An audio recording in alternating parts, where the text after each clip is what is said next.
What is up, guys? Trent from Tattoo Crafted here. Today's tutorial is going to be on airbrushing a Frankenstein portrait. I did this on a 16 by 20 canvas board. I just had an extra frame laying around to fit that size that I figured I would end up putting to good use.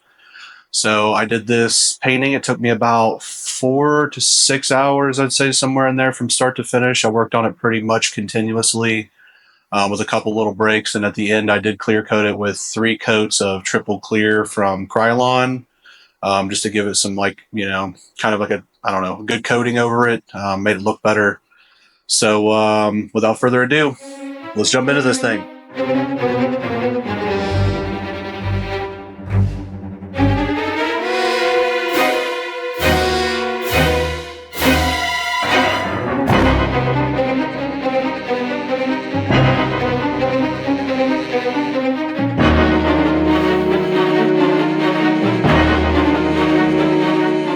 Go.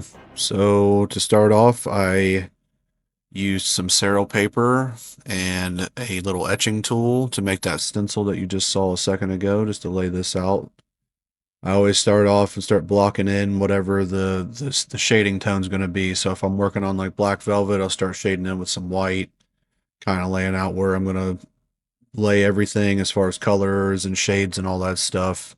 Because all the paints that I work with are opaque, so if you lay on the black a little bit too dark, you can kind of work back over it a little bit with the colors, and then just kind of build from there. So I always like laying down just the base tone first. Like I said, I don't know if this is the right way or not. This is just kind of how I taught myself how to do this, and it's worked out for me so far. So I basically just start laying everything in, and once I get that done, then we'll start moving into some color.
And now we start on the flesh tone. His flesh tone is obviously green, so I just chose 3 different tones from Army Painter to use for his skin tone. And then I ended up adding another additional color of green in when I started doing the shadowing. This first tone, I just kind of start going in and layering it in there, wherever I think it's going to look the best, kind of wherever the shades are and stuff like that, like how I did with the black, just laying in tones, because I know that the paint is opaque. So if I go over something too much in one area, I can kind of go back in and either hide it, highlight it back up a little bit, bring the tones up, or I can bring them back down with some shading, with some black or some of the darker green tone. The biggest thing for these kind of paintings is just working back and forth, using your full palette of whatever tone you're using, and then just building up layers. That way you can get to the end where you're really happy with it. It has the full depth that you're wanting. It has the full highlights that you're wanting and all that stuff in between. And I use this brown tone in here just to kind of give a little bit of a distinct fleshy kind of color. I mean, away from the greenish tone.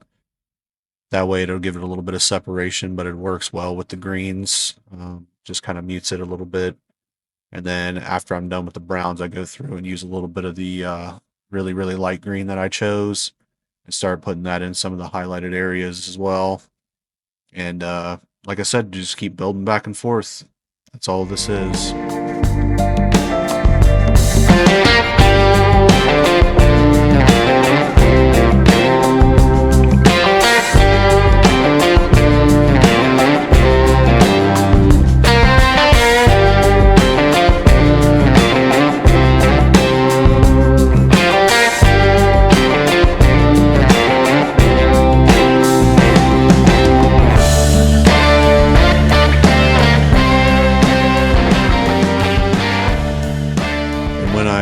working on these, I'm just kind of working back and forth. You'll see me kind of change back and forth to different colors, switch back and forth to black to kind of, kind of make everything darker again. It's just basically working in layers until you're happy, just like you would with like an oil paint, or even if you're working with acrylic paint with brushes on canvas or something, it's the same concept.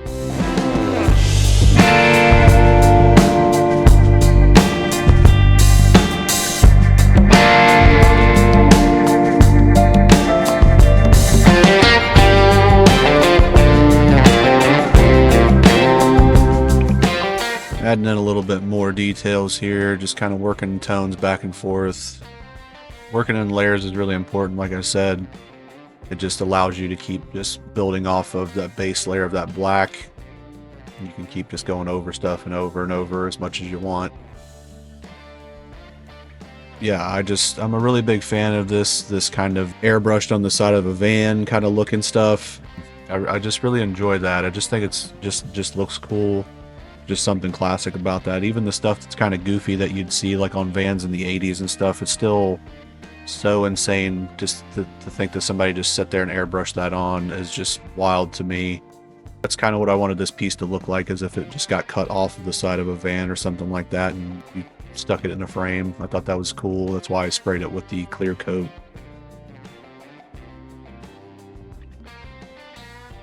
And for the background tone, I used a red. If you know anything about color theory at all, or you own a color wheel, why red was the right choice to make.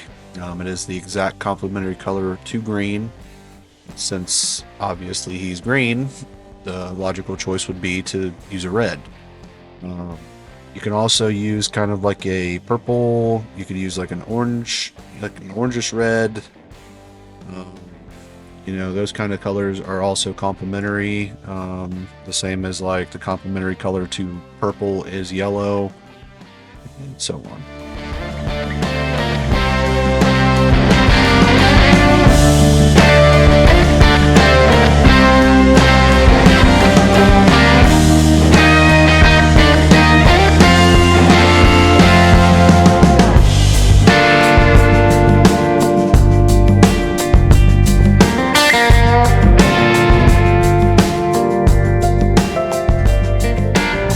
After getting all those reds in there, I decided that it was time to do a little bit more with the background.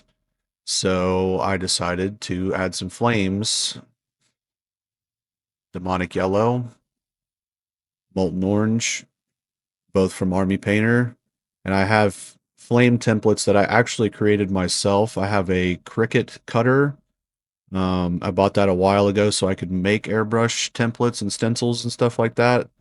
In my mind, it was better to invest in that than to buy a bunch of stencils from like the art store.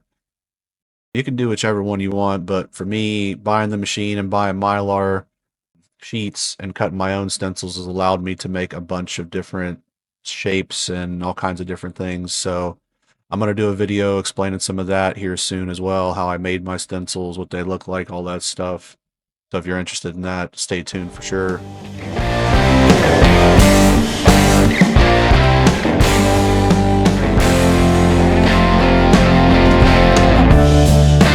Start laying in some smoke color here, just kind of make it look like, it's pulling in front of them a little bit and having the flames in the background.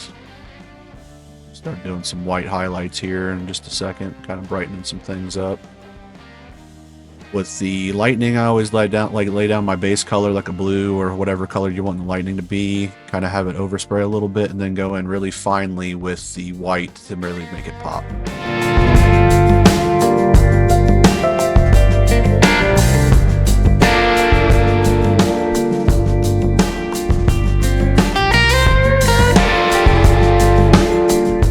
Just lightening up the highlights tones on his skin with the white as well, just lightly spraying over it so I don't oversaturate it. I just wanted it to be still green but have that white overtone on top of it.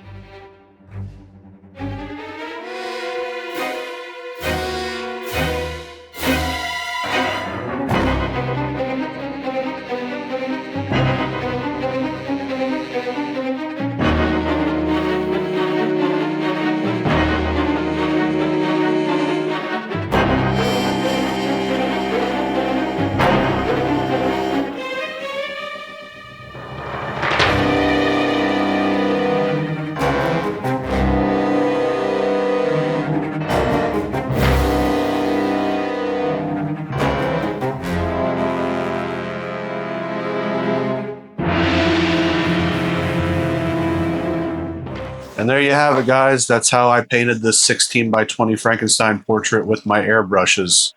I just want to say thank you, everybody who stopped by so far and checked out the channel. Thank you, everybody who subscribed so far and liked these videos. I really appreciate it. There's going to be a lot more content coming very soon. Some traditional tattoo flash painting, some wood cutouts, skate decks, more statues, and everything in between. So if you're into that sort of thing, please subscribe. And thank you guys again so much.